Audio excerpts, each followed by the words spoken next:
Hi, all. Welcome to Iran 1400 Spotlighting an Author event.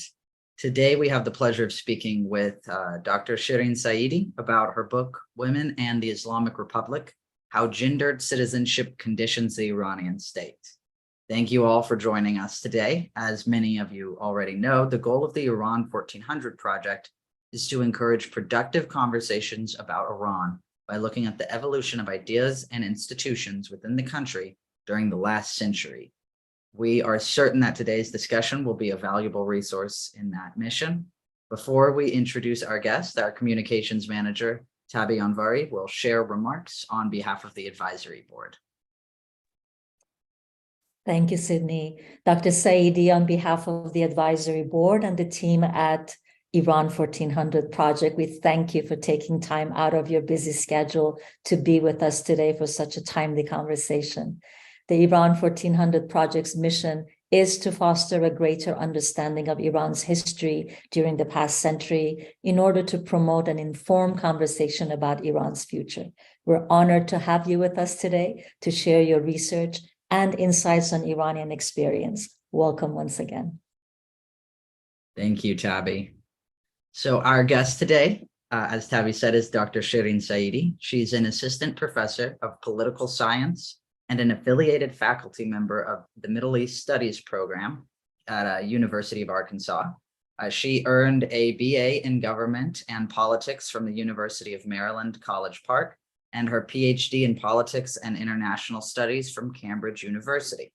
She has published numerous articles and book chapters that have appeared in Gender and History, Citizenship Studies, International Journal of Middle East Studies, International Studies Review, and the American Journal of Islamic Social Sciences, among others. We are thrilled to have her here today. For those in the audience, the format today is 30 minutes where we will listen to Dr. Saeidi discuss her book, and then that will be followed by 30 minutes of Q&A session. Y'all are welcome to put those questions into the Zoom Q&A, as well as emailing those questions to media@iran1400.org. Now we'll play a quick teaser and then the event will begin.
Dr. Saeidi, whenever you're ready. Thank you so much for that generous introduction. It's an honor to be here and a pleasure to be in conversation with precisely the audience that I had in mind when I was writing this book for many, many years. So I thank you. So my book, it started as a doctoral dissertation at the University of Cambridge. And what I was really interested in, a lot of the scholarship in gender studies had focused on organized women's movements. And within that, at that time, and we can also see a bit of that today, there was a lot of tension between different groups of social groups in Iran and the ways in which they were studied. So I found that a lot of the studies were quite narrow.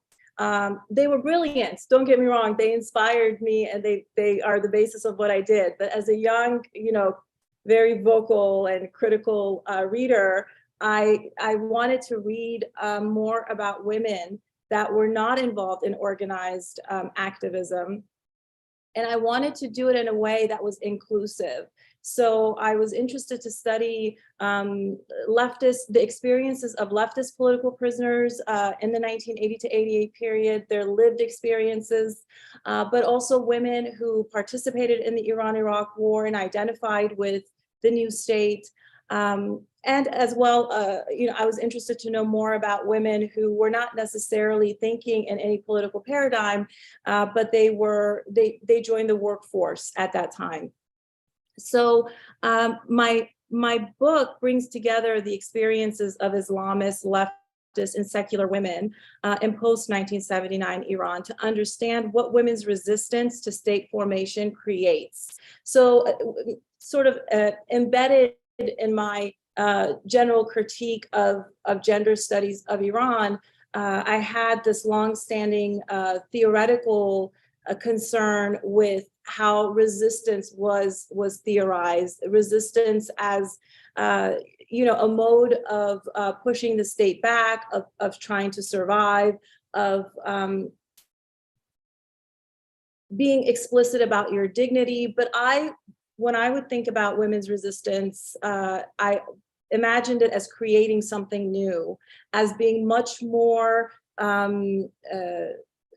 significant than just the word resistance and voting for reformist candidates or not. I was interested to know what they were creating in that process. And also hidden within this conversation, I think at the time, again, as I continue to be again today, I was a bit frustrated with how the way Iranian studies, specifically in the field of gender studies, was sort of organized, where we were almost only allowed to love one portion of society. So the research was quite narrow, and it was for very appropriate reasons, I think, highly politicized in some instances. And that's just not the lens that I study Iranian politics with.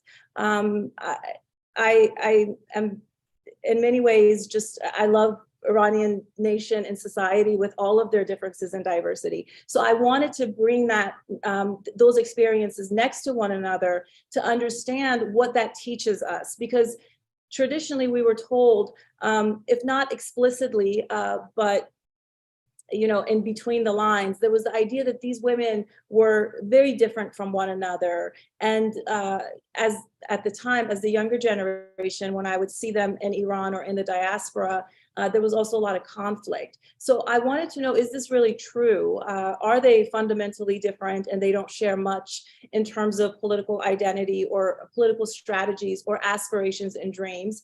And if it's not true, then what can we find through this comparison? So it was a very personal book for me. I don't know if I'll ever find something this personal again.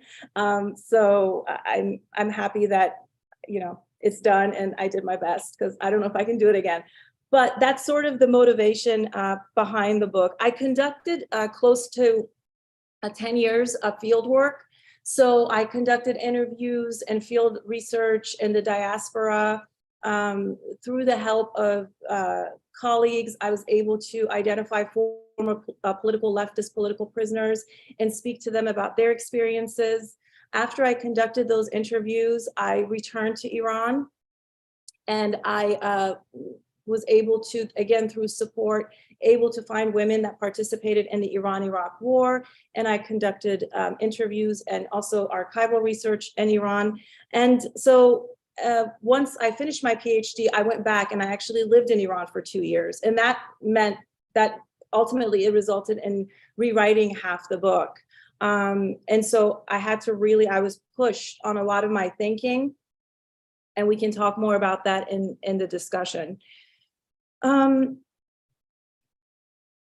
So the book relies on ethnographic methods to examine a non-Western context, to explore concepts such as state formation, citizenship, and war in a non-Western context. Usually in political science, these concepts are studied in the West.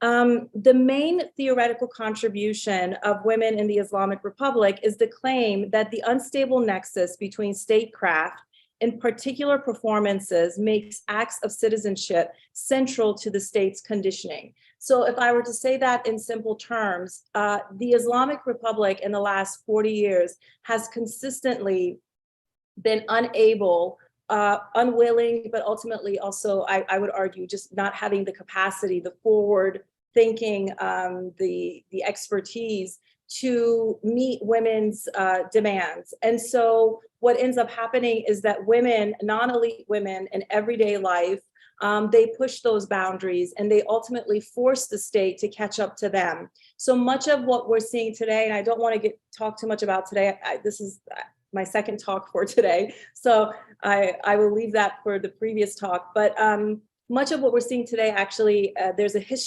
a long history to it, and that's something that you can find in my book.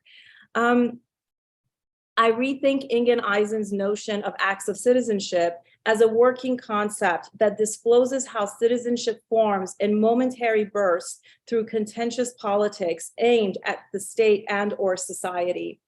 While Eisen conflates acts of citizenship with the right to demand rights, I refrain from this approach by looking at citizenship as appeals made to the state and its institutions. We place limits on women's engagement with rights. Again, I think we can see some of the limits of the rights discourse today as we explicitly hear calls for freedom. And that's something I'm working on currently. I hope my next book will be on freedom. It's a term that we've heard a lot in post-revolutionary Iran, but it really hasn't been explored and examined what it means actually to different social groups.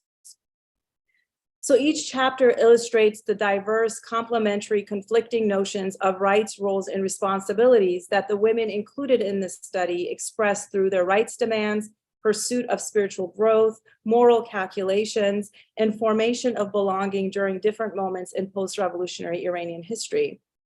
Moreover, each chapter demonstrates how in particular moments, research participants' acts of citizenship uphold, and in other instances, destabilize larger power structures in the Islamic Republic. One of the main findings of the book is, I would argue, at least in my discipline, because in political science, we rely a lot on categories and sort of having a general understanding of social groups, how they vote, how they react. I think my book destabilizes a lot of that when we think about different social groups in post-revolutionary Iran. For instance, women who are closely connected to the state, women who are from families of war martyrs, and the newer generation of activists, pro-regime activists. So there's a lot, if you're interested in that material, there's a lot in there.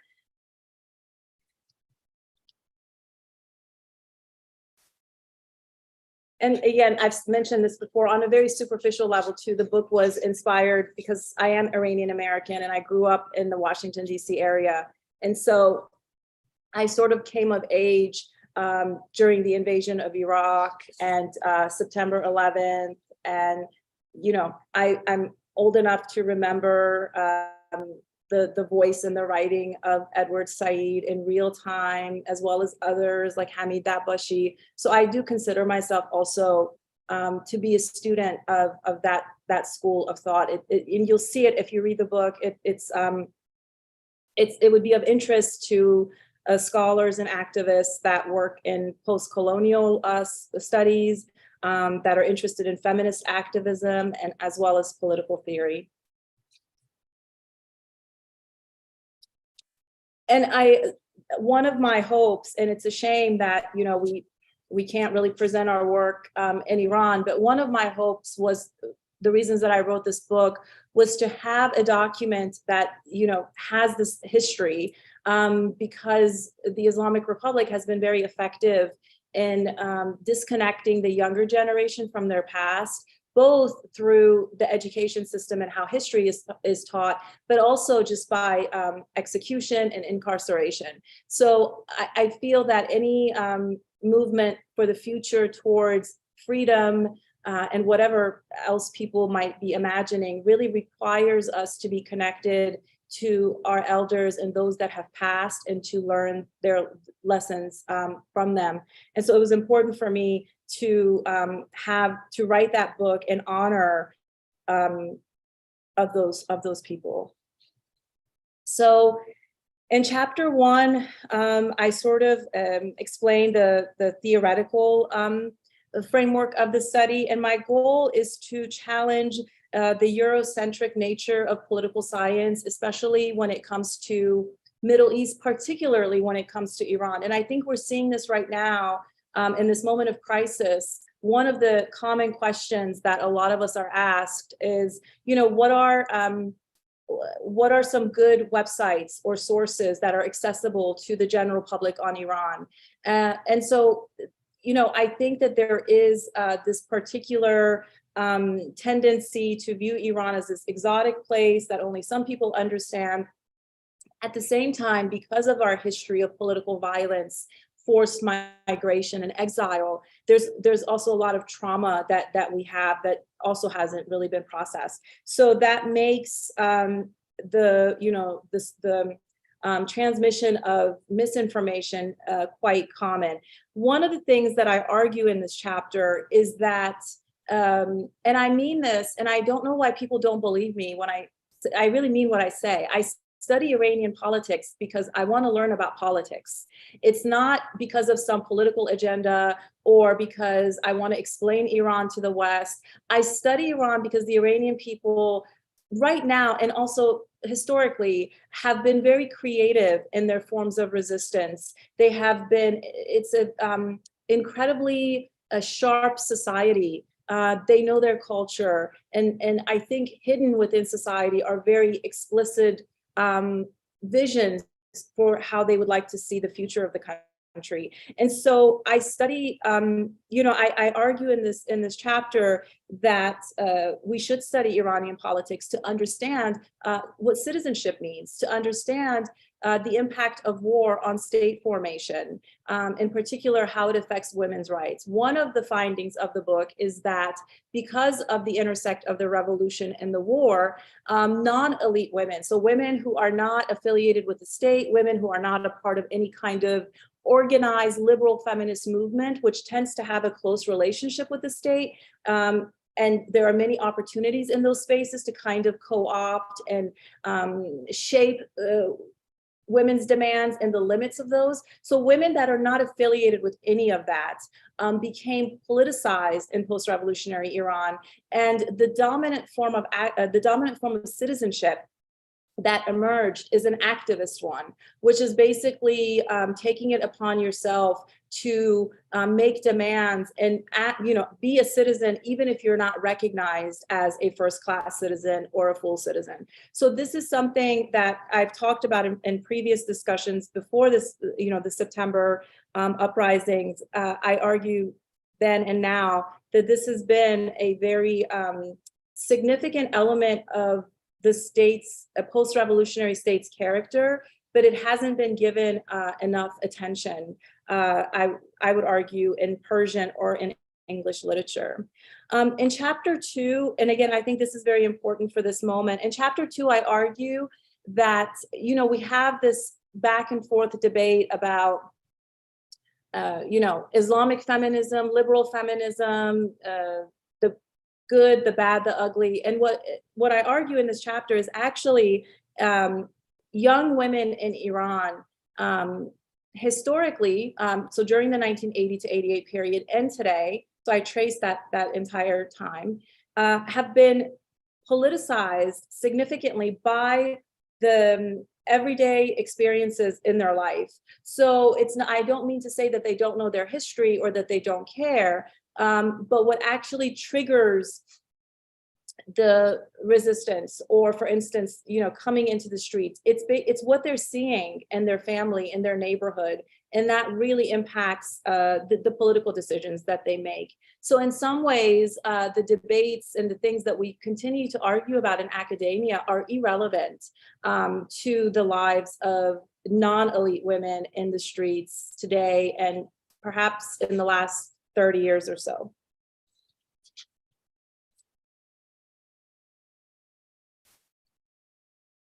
In chapter 3, I introduced my notion of spiritual acts of citizenship. So these are acts of citizenship geared toward preserving one's status as a revolutionary citizen. Spiritual acts of citizenship were constituted through the broader ethical framework that political spirituality offered during the early days of the revolution. Professor Qamari Tabrizi has argued that Foucault's notion of political spirituality is rooted in a process of self-care as the individual becomes something other than what one is. I illustrate that women's actual interventions in routine political affairs rested on an effort to preserve the self they had created with care. I argue in this chapter that spiritual acts of citizenship centered on a desire to live a dignified life and not just a fascination with fearless self-sacrifice. And so, I was having a conversation recently with a friend about whether what's happening in Iran right now, is it protest, is it revolution? And he said to me, well, inqilab, it comes from qalb, it comes from heart. So certainly for the people that are in the streets, it is a revolution because they're committed. They have made a commitment. And I thought that was so articulate and so accurate. And it really connects to the arguments I tried to make in spiritual acts of citizenship. And so this revolutionary citizen has always been present in a way in Iranian society. And perhaps, again, it's the academics and the scholars that sort of missed those tendencies within the non-elite population. Chapter 4, the body in isolation, morality and the reconstruction of the nation in wartime. This chapter centers on the body and a women's moral calculations to highlight how gender was rethought and reworked and how gender roles were remade during the 1980 to 88 period to contest the established idea in political science that feminism and nationalism are incompatible. And so if we kind of trace that and use it as a historical background for what we're seeing in Iran today, one of the things that is really significant so far about the uprisings in Iran is that it was the death, the killing or the death in custody of a woman that triggered the protests. Whereas we've seen in a lot of the Middle East, it has been young men. When young men were killed, those protests were triggered. So we actually see men, and again, we can debate about many things. Is it a protest? Is it a revolution? About the numbers, about people's demands? That there will probably be debates about that for decades to come. But what for me is undeniable is that overwhelmingly Iranian men came out and they not only protected a woman's body, and I think this should not be treated in a superficial way and put into that category of like protection of namus. That's not what I'm talking about. Protecting a woman's body when she has decided to do what she wants to do with it. And so in a way, it preserves her life or attempts to preserve her life, which is of great value. And it also recognizes formally her right to define her own physical autonomy. And so for me, this didn't come out of nowhere. Maybe we can't articulate it. Maybe the younger generation is not able to put these things into like theoretical or academic discussions, but it's certainly a part of the air that they breathe, the genetics of their body, the society in which they live. And so we can see that it comes from a longer history, what's happening. Chapter 5 and 6 really look at the legacies of the Iran-Iraq War. Chapter 5, which was published a long time ago as well as an individual article. But I look at wives and daughters of war martyrs and how at the end of the reform period, many of them sided with the people and people's demands, and they pushed back on the state's effort to control them.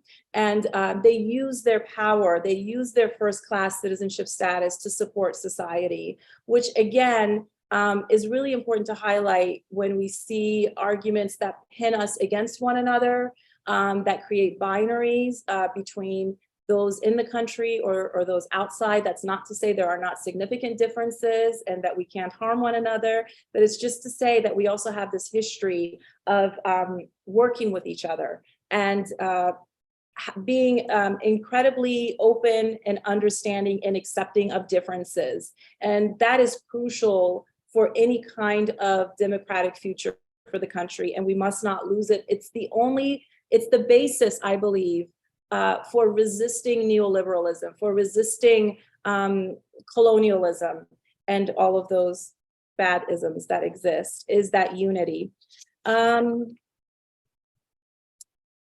In chapter 7, I conclude and I argue that whatever direction the future of the Iranian state takes, the people of Iran have women to thank for leading the pursuit of citizenship and democracy. And I'm very adamant about that, that women led that movement from 1979 onwards, because they were fighting both in the private sphere at home and in the public sphere with very limited resources.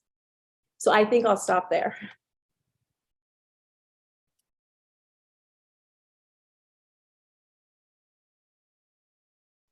Perfect. Thank you so much for that lovely presentation. Very fascinating, and definitely this is a timely conversation. So I'm quite excited to get into the Q&A session today and see what connections we can make with the goals of the project in mind, reaching and seeing an evolution throughout the last 100 years. It will be very interesting to see those questions. So y'all can send those questions in the Q&A, or you can email them to media@iran1400.org. While y'all get those questions in, I would like to start with one of my own. So with the protests in mind, has there been anything that you've seen that's really solidified your research, some of the conclusions that you came to in your research? Or is there anything that surprised you that maybe did not solidify, or something that you had thought and now it's taken perhaps a different route?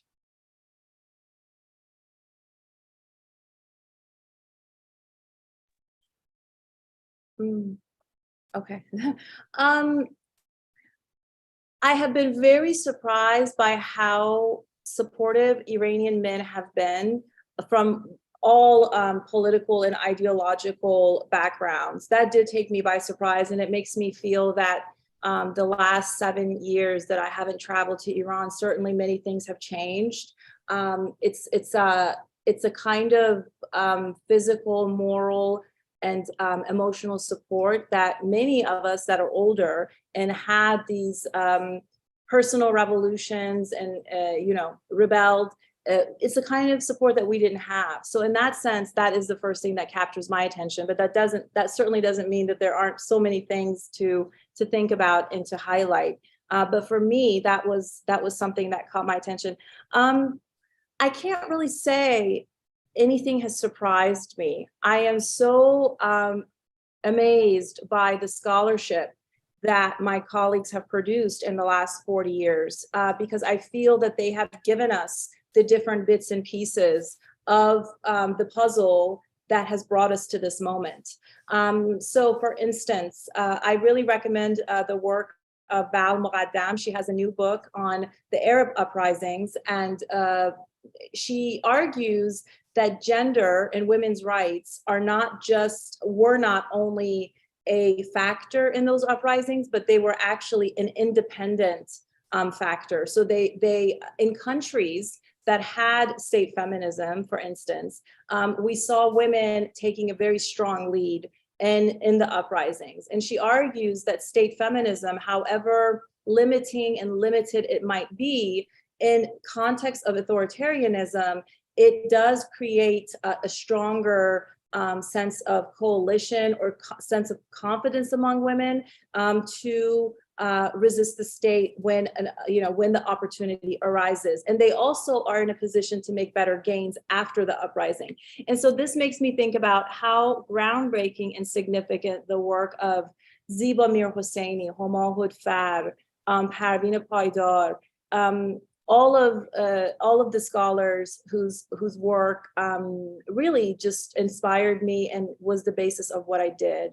And so this is, I think, something to be proud of, that under conditions where we do research in fear, where we are arrested, where we are harassed, where we face all sorts of really humiliating things that normal people wouldn't think about, that we were able to do this kind of research and make it accessible to our own community and our own nation in the first instance, so we know our history, but also to a broader audience as well.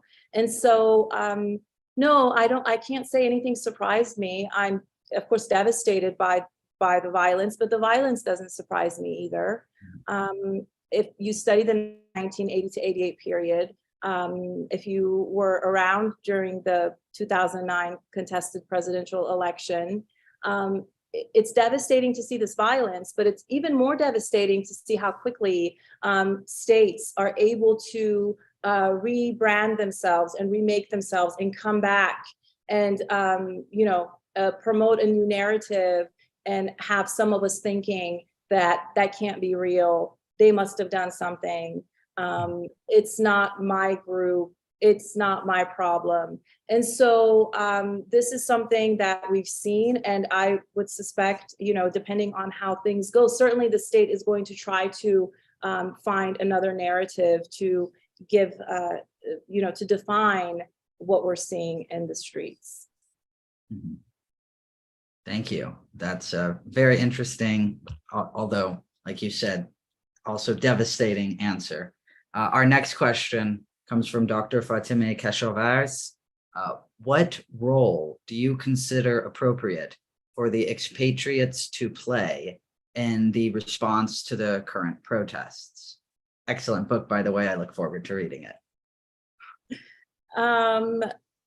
That's a hard question. First of all, I want to say that anything I say, I don't, and I mentioned this in a previous talk, I don't want any critique or suggestion that I might have to be used against people in the diaspora. I think that, we've been through so much, and, there's so many of us can't even go back when parents are killed or when parents die. Or, for instance, my 22-year-old cousin died in a car accident a week after my daughter was born. I've never been to her grave. So these are not things to be taken lightly. And they are directly a result of state violence. And, when states are violent and when they terrorize and terrify people and kill people, then there is always the danger of people also coming back with violence in their response, which then creates the cycle that we are all dreading. And unfortunately, it seems to be taking shape. I think the diaspora, in the sense of coming together and expressing solidarity and keeping the events in Iran in the news, that has been really powerful and inspiring. And there's so much to think about and to unpack there. In terms of, the argument that the feminist movement abroad is one and the same, or the opposition movement abroad is one and the same as the opposition movement in the country, this is where, as an expert, I have to disagree. I think that the opposition movement outside of Iran has its own history, historical contingencies, sources of funding, moral boundaries and frameworks. And the movement in Iran also has its own structures. And so I'm hesitant, while I think it's wonderful that we are keeping Iran in the news and students are taking time out of their education and study to do this kind of work. I'm not sure that it's appropriate for us to say that which we desire is that which people in Iran are calling for. This is how hijackings happen of uprisings. This is how people are interrupted, as Hamid Dabashi's book brilliantly shows. And so, I think it's this is where the experts have to step in and make their knowledge and their expertise available to activists. But unfortunately, there has been a very harsh backlash against many intellectuals, and they have decided not to speak in public. They have decided to remain silent because they are afraid of the attacks. But I think at this moment this is the moment we need to be talking with one another and thinking through these ideas. If we don't do it now, we may not have a chance to figure this out later. So overall, I think that in the diaspora, we can serve as a transnational advocacy network and offer our support in terms of keeping people's names and losses in the news.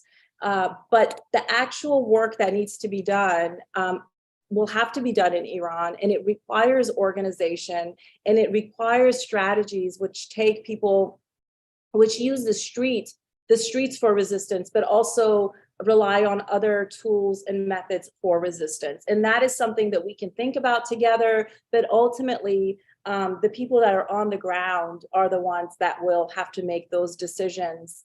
And yeah, that's my view on that.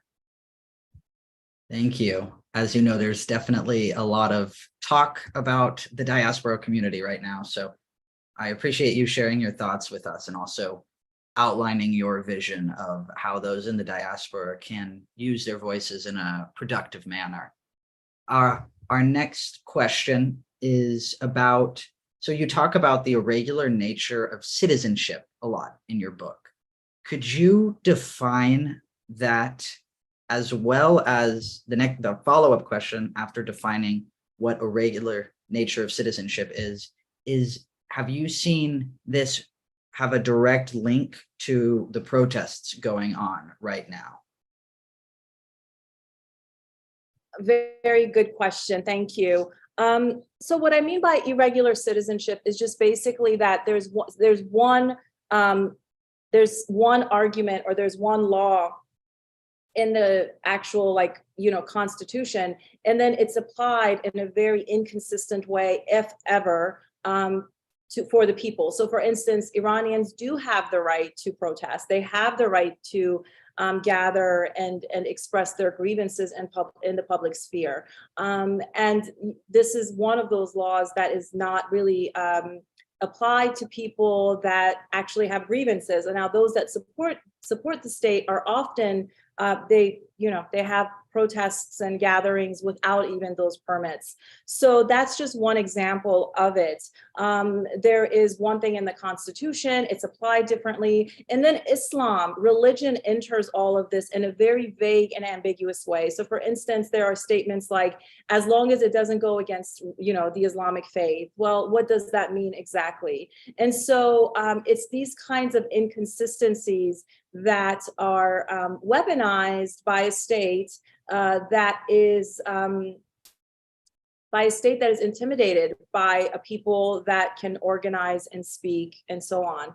And so that, I think, absolutely, I mean, not just in Iran, but in the broader Middle East, the big issue that leads to the breakdown of these states, and not necessarily a substantial change as we've seen since 2011, but a breakdown of the state and these uprisings. It's about citizenship. It's about people outgrowing that authoritarian contract of, I'll give you protection and, financial support, and you do as I say, to make it very simple. So as people outgrow that, this is when you start to see the protests and the unrest. So absolutely, what's happening in Iran is explicitly and directly connected to the lack of citizenship rights. I mean, this is a nation that for the last 100 years has been trying to get just some basic citizenship rights from the state. And so here we are still fighting over and struggling over that.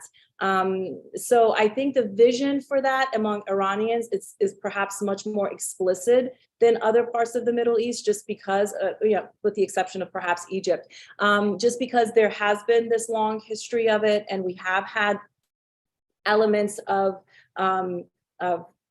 freedom and republicanism throughout the past 100 years, whether we're talking about the Pahlavi dynasty and some of the rights that were granted to women, or in the post-revolutionary period as well. And so, yes, they're connected. Yeah, that is, I think, the key to the unrest right now.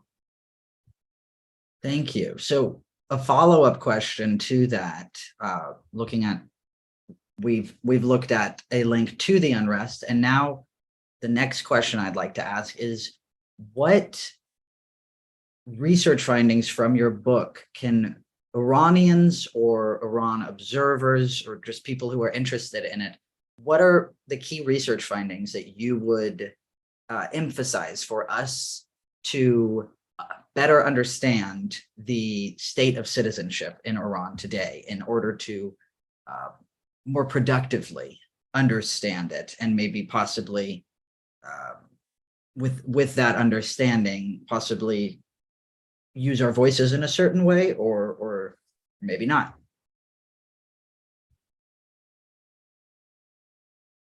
I think one of the main findings of my book that relates to the current situation is that the way that citizenship stands in the Islamic Republic, it produces really unpredictable acts of citizenship in society. So I would refrain from being certain about what people want, what direction this is going. I mean, the whole notion of people, exactly who are you talking about? There are the protesters, but there's diversity among the protesters. The same way that in the diaspora, there's a opposition movement, but there's diversity within that opposition movement. And we saw that in Berlin by the speakers that were invited and those that were not invited there to speak. So I think we have to respect one another, take each other's pain seriously, and just be aware of the fact that despite all of the difficulties that have existed for women, men, and everyone in post-revolutionary Iran, women in particular have exerted great resilience and agency. And this has been not only in terms of resisting, but also in terms of taking care of the nation, of stopping killings, of stopping unjust policies. And so we saw this, for instance, during the Iran-Iraq war. We saw this during the mass arrests and execution of the left, how leftist political prisoners took care of one another, how they worked to not judge one another. Everybody sort of had their own strategy in prison, and they understood that and they respected that, and people took different paths in their life. So we have this great capacity to work across difference and take care of one another. And that is something that I will say this for myself, it's something I learned when I lived in Iran and I taught there and I worked there. It was something that I was not really skilled at as an Iranian American with an activist background. And so it's really important to recognize people who have that kind of agency, who have this kind of vision, who've had the leadership that they've had for the last 40 years, whatever they, again, it may not be ideal for all of us, but people consistently stood up, spoke out, paid the price for it, and the cycle continued. So this is not going to just disappear because the people are in prison. That history and that movement is there. It's in the air, it's in the oxygen, it's in that society. And so when you talk about transnational activism and solidarity, it cannot be a one-way relationship. It cannot be you straightening your hair and going to some international institution, which most women in the world, non-elite women, don't have access to, not just those that are political prisoners. Going there and giving a speech and thinking this is transnational, that you're now the leader of a transnational movement, or that you are speaking on behalf of 85 million people. This is very morally problematic and politically dangerous. And so I think it is the responsibility of scholars, those of us that have this knowledge, to make this information accessible and to really highlight and draw these boundaries. And people can do what they want, but I will live with a clear mind, knowing that I did my best and I tried to say this. And so it has to be a two-way relationship. And I would argue that we have a lot more to learn from Iranians than they do from us, if I can be quite honest.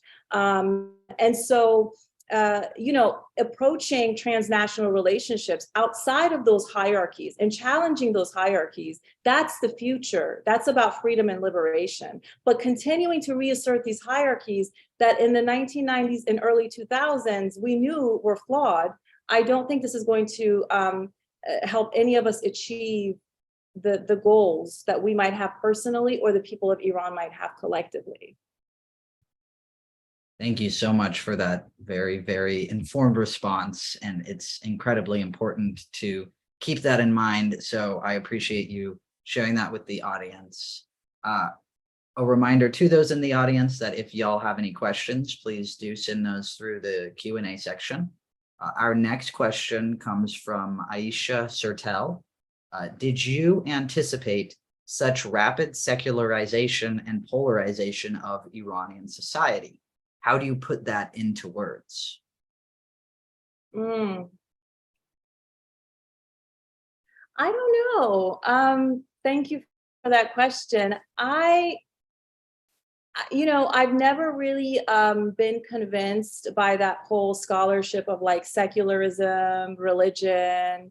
I don't look at secularism in a dichotomy or against religion. It's just not how my mind just doesn't work like that. It doesn't make sense to me. I think those categories, I'm generally against all kinds of categories. So that's one of them. I don't think that's humans can't be categorized with these labels. And I don't know if I would say that what's happening in the streets of Iran today is against Islam. I don't know. I wouldn't agree with that. I think it's against a corrupt state. At least for some of the protesters, it's definitely against the corrupt state. For others, it's civil disobedience, which can include violence. I think there's this misconception that civil disobedience is always peaceful. Not necessarily. I mean, civil disobedience is you saying, I no longer recognize you. You're not legitimate to me, and I'm not going to follow what you want me to do right now in this dining hall, in this hallway, wherever we might be. And so there's a lot of different tools that people are drawing upon, but I wouldn't necessarily make the leap and say, this is about secularization. I wouldn't make that statement right now. Maybe in the future, if I do some research, I might come to agree with that. But right now, I don't think these categories are really helpful and helping us understand what's happening or supporting people in their struggle. I think we have to think outside of categories. Thank you for that response, Dr. Saeidi. We have a couple comments from Joanna de Groot, and there's a total of 4 different questions, it looks like. If you would like to view those in the chat, Dr. Saeidi, that might be helpful to keep track of them, but I'll list them all and you feel free to pick and choose if there is some that you're more interested in than others. Yes, thank you. Thank you, Joanna. Absolutely. I think that using sociocultural notions rather than political legal is excellent. I think that's wonderful. And that's a different way that one could look at citizenship. The next question, younger.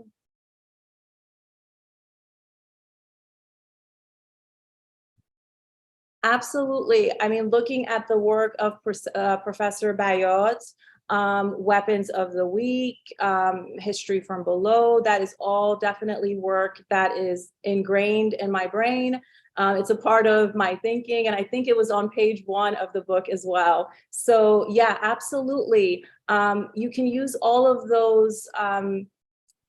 This book, like any book, could be written many different ways. And I really encourage people to write it in different ways and do something completely different. And that's just how social science is. I mean, it's scary to think about, but if we just kind of change the framework, we can have a completely different perspective on what we're seeing. Hopefully, in research that's been peer reviewed many times and worked on over like a decade or so, that, you know, hopefully one feels that they are using a framework that's appropriate, that gives us at least one glimpse of what your interviewees and the people that you were in relation to were talking about. But I think that's all we can say. I think that's it. I mean, and there's no need to draw even general conclusions, much less universal ones. It's just food for thought, and it can be done in many different ways. But absolutely, I agree with all of that. I should have worn my glasses. So the next question there, is there benefit from using a more, I guess, a longer approach? Yeah, I don't know what that means. Perhaps, sure. I agree with all of your thoughts. I think you can do things in many different ways. I try to use the scholarship that came before me to think about it critically, to move towards something hopefully original and new. And to me, that's the greatest form of respect, to really engage your thinking with someone's work. So I rarely just use, you know, I try to think about things in a new way. So I don't just apply, you know, someone's theory on what I'm studying, although perhaps that could be done and it would be great, but I try to do it a bit differently. Perfect, thank you. So, reminder to the audience that we still have a bit of time, so we definitely have a few more questions that we could include. The next question is, do you think the current protests are still about women's issues? And what do you think about the future of women's rights under the Islamic Republic? Considering past protests in Iran, do you think the current protests will result in changes in favor of women? I really don't know. I mean, I don't know because, and I think it's really important for us to say, I don't know, I don't understand, I'm not there, I don't have access to that information. As a scholar, I can't make assertions or claims about any of those. I mean, I have thoughts, but they're not necessarily thoughts that I would want to share in a public venue, maybe with a friend, maybe privately, because it hasn't been, sorry, I'm a nerd. It hasn't been peer reviewed, and I haven't really thought about it, and we have to wait and see. So I'm not confident to make assertions like that. What I will say is that this is certainly about more than just women's rights. From the very beginning, it wasn't only about women's rights. It was the death of a young woman was the trigger, but many things can trigger a society that is oppressed on multiple different levels and layers.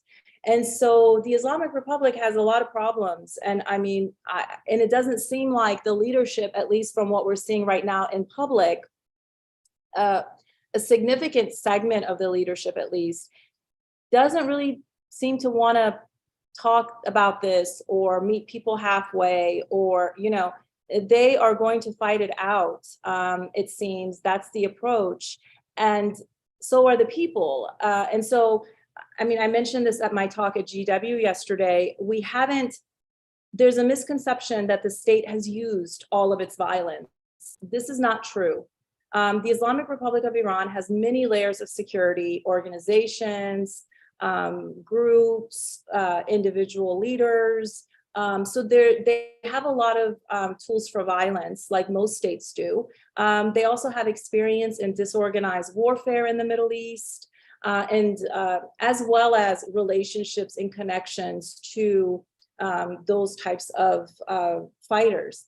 And so, you know, based on my understanding, and I could be wrong, but thus far they've been using the police and the neighborhood basij.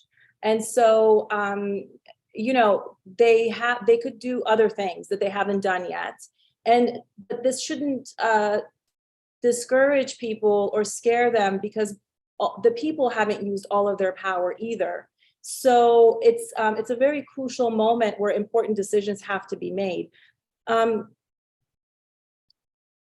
What concerns me as someone who studied, the bloodshed of the 1980 period, and again, I went into this book because in many ways, I was just so inspired. I've always been inspired by the selfless person that gives their life for others.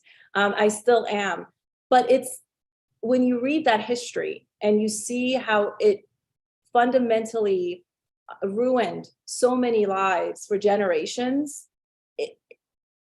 I'm nervous about the violence, if I could be honest. I'm nervous that there doesn't seem to be any effort, at least within the diaspora, to think about, as you're promoting and you are constantly on Saudi-funded media, you are, encouraging people to go into the streets. While, of course, you could go in the streets too. There are flights to Tehran, but they're not going.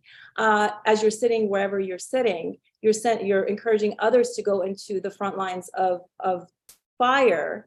But there doesn't seem to be any thought about what a question that Joy James asks academia and feminist academics in particular. How are you going to get through the state? A state that has made it very clear it is not going to allow you to pass.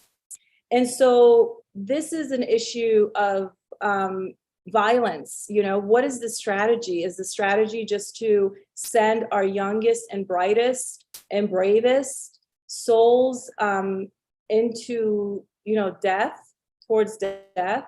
Or can we do this another way? Can we learn from that history of the 1980s and do this another way? Is there room for that conversation even? Certainly, if academics and journalists and critical thinkers are being silenced and getting death threats, then there's not going to be room. And this is something that we have to really reckon with as a nation. So yeah, those are sort of my thoughts about the future. Thank you. We appreciate your candor. And I know that is a somber note to end on, but I do think we are going to wrap this event up.